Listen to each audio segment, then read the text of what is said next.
আরজি করে ঘটনার প্রতিবাদে যখন একের পর এক নাট্যকার শিল্পীরা তারা তাদের পুরস্কার ফিরিয়ে দিচ্ছেন, সেই নাট্যকার শিল্পীদের পুরস্কার প্রত্যাখ্যান নিয়ে এবার কটাক্ষ করেছেন ব্রাত্য বসু। নাটকের যিনি পুরস্কার ত্যাগ করছেন তিনি বামফ্রন্টের প্রার্থী ছিলেন, তারপরেও নাট্য একাডেমি তাকে পুরস্কৃত করেছে।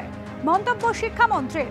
मेरा सफेद तुरंत खुले, भरपूर झाग दे और इसकी स्मार्ट साइंस दे स्मार्ट केयर और फ्रेशनेस। मेरी चॉइस मेरा सफेद। কেন্দ্রীয় স্তরে যদি এমন কোনো ঘটনা ঘটে তাদের কাছে কেন্দ্রীয় সরকারের পুরস্কার থাকলে ফেরত দেবেন তো? পুরস্কার ত্যাগ নিয়ে এমনই মন্তব্য করেছেন শিক্ষামন্ত্রী ব্রাত্য বসু। প্রত্যাখ্যান কেউ করতেই পারেন। আমি থিয়েটারের যিনি করেছেন তাকেও আমি স্বাগত জানাবো। আমাদের নাট্য একাডেমির পক্ষ থেকে আমি এইটুকু বলতে পারি, তিনি বাম প্রার্থী হওয়া সত্ত্বেও তৃণমূল সরকার তার ক্ষেত্রে কোনো বাছবিচার করেনি। অর্থাৎ তার রাজনৈতিক পরিচয় দিয়ে তার যে সত্যিকারের যে শৈল্পিক তার কৃতিত্ব সেটাকে বিচার করতে চায়নি। এবার তিনি নিশ্চয়ই ছাড়তে পারেন, তার গণতান্ত্রিক অধিকার আছে। আমাদের দিক থেকে এটাই আশ্বস্ত হওয়ার বা এটাই নিজেদের আমাদের ক্ষেত্রে সান্ত্বনা যে আমরা তার ক্ষেত্রে কোনো রাজনৈতিক বিচার করিনি, এইটুকু বলতে পারি। সবার অধিকার আছে, সবার অধিকার আছে, এবং আমি তাদের ক্ষেত্রে কোন রকম কোনো তির্যক মন্তব্য, কোনো নিন্দাসূচক মন্তব্য, কোনো খারাপ মন্তব্য এই ধরনের আমি করতে করবোই না। বরং আমি তাদের বলবো যে তারা তাদের কাজ করেছেন, এবং আমি আশা রাখবো যে তাদের নিশ্চয়ই এরপর যখন কেন্দ্রীয় স্তরেও যদি এই ধরনের কোনো নক্কারজনক ঘটনা হয়, তাদের যদি কোনো কেন্দ্রীয় সরকারের পুরস্কার থাকে তাহলে তারা সেগুলিও ফেরত দেবে। নাটকের সর্বোচ্চ সম্মান দীনবন্ধু মিত্র পুরস্কার, সেই পুরস্কার ফেরত দেওয়ার কথা ঘোষণা করেছিলেন গত 3 তারিখ নাট্যকার চন্দন সেন। কি বলেছিলেন শোনাব। কাঞ্চন মল্লিক গতকাল যে কথাটা বলেছেন সেটা হচ্ছে বিধায়ক হিসাবে বলেছেন, সরকারি বিধায়ক হিসাবে তিনি বলেছেন। আমার মনে হয়েছে এটা সরকারের স্ট্যান্স বলেই মনে হয়েছে, এবং তিনি বলেছেন যে যারা প্রতিবাদ করছেন ওই ডাক্তার, যে মৃত ডাক্তারের জন্য, কিংবা যারা প্রতিবাদ করছেন রাস্তায় নেমে, তাদের উচিত সরকারি যদি কোনো পুরস্কার তারা পেয়ে থাকেন সেগুলো ফেরত দিয়ে প্রতিবাদ করা।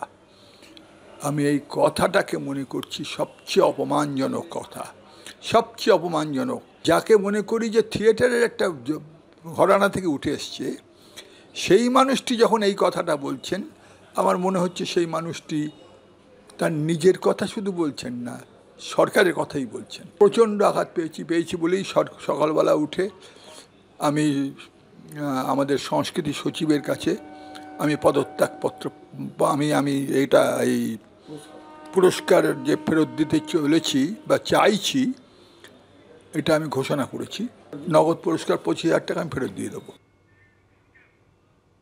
একের পর এক নাট্যকার শিল্পী তারা আরজিকর কাণ্ডের প্রতিবাদে তাদের পুরস্কার ফিরিয়েছেন। চন্দন সেন দীনবন্ধু মিত্র পুরস্কার তিনি ফিরিয়েছেন গত 3 তারিখ। এছাড়াও নাট্য পরিচালক বিপ্লব বন্দ্যোপাধ্যায় তিনি তার পুরস্কার ফিরিয়েছিলেন। নাট্য একাডেমির দেওয়া সেরা সহ অভিনেত্রীর পুরস্কার ফিরিয়েছেন সঞ্জিতা মুখোপাধ্যায়। এর আগে আপনাদের দেখিয়েছে আলিপুরদুয়ারের বিশিষ্ট সাহিত্যিক শিক্ষাবিদ পরিমল দে, তিনিও তার পুরস্কার ফিরিয়ে দিয়েছেন। শিক্ষামন্ত্রী ব্রাত্য বসু তিনি কটাক্ষ করে বলছেন, নাটকের যিনি পুরস্কার ত্যাগ করছেন তিনি বামফ্রন্টের প্রার্থী ছিলেন, তারপরেও নাট্য একাডেমি তাকে পুরস্কৃত করেছে। তিনি প্রশ্ন তুলছেন, কেন্দ্রীয় স্তরে যদি এমন কোনো ঘটনা ঘটে তাদের কাছে কেন্দ্রীয় সরকারের পুরস্কার থাকলে ফেরত দেবেন তো? পুরস্কার ত্যাগ নিয়ে এমনই মন্তব্য করেছেন শিক্ষামন্ত্রী ব্রাত্য বসু।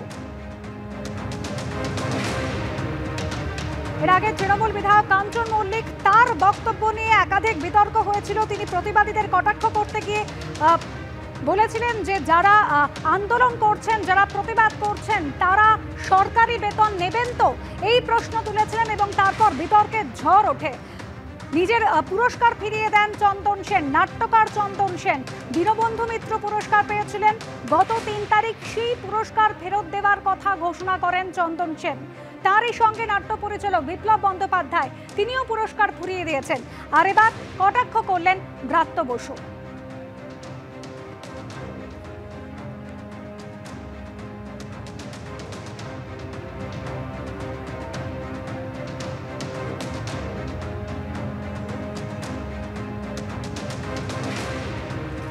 প্রত্যাখ্যান কেউ করতেই পারেন। আমি থিয়েটারের যিনি করেছেন তাকেও আমি স্বাগত জানাবো। আমাদের নাট্য একাডেমির পক্ষ থেকে আমি এইটুকু বলতে পারি, তিনি বাম প্রার্থী হওয়া সত্ত্বেও তৃণমূল সরকার তার ক্ষেত্রে কোনো বাছবিচার করেনি। অর্থাৎ তার রাজনৈতিক পরিচয় দিয়ে তার যে সত্যিকারের যে শৈল্পিক তার কৃতিত্ব সেটাকে বিচার করতে চায়নি। এবার তিনি নিশ্চয়ই ছাড়তে পারেন, তার গণতান্ত্রিক অধিকার আছে। আমাদের দিক থেকে এটাই আশ্বস্ত হওয়ার বা এটাই নিজেদের আমাদের ক্ষেত্রে সান্ত্বনা যে আমরা তার ক্ষেত্রে কোনো রাজনৈতিক বিচার করিনি, এইটুকু বলতে পারি। সবার অধিকার আছে, সবার অধিকার আছে, এবং আমি তাদের ক্ষেত্রে কোনো রকম কোনো তির্যক মন্তব্য, কোনো নিন্দাসূচক মন্তব্য, কোনো খারাপ মন্তব্য এই ধরনের আমি করতে করবোই না। বরং আমি তাদের বলবো যে তারা তাদের কাজ করেছেন, এবং আমি আশা রাখবো যে তাদের নিশ্চয়ই এরপর যখন কেন্দ্রীয় স্তরেও যদি এই ধরনের কোনো নক্কারজনক ঘটনা হয়, তাদের যদি কোনো কেন্দ্রীয় সরকারের পুরস্কার থাকে তাহলে তারা সেগুলিও ফেরত দেবে।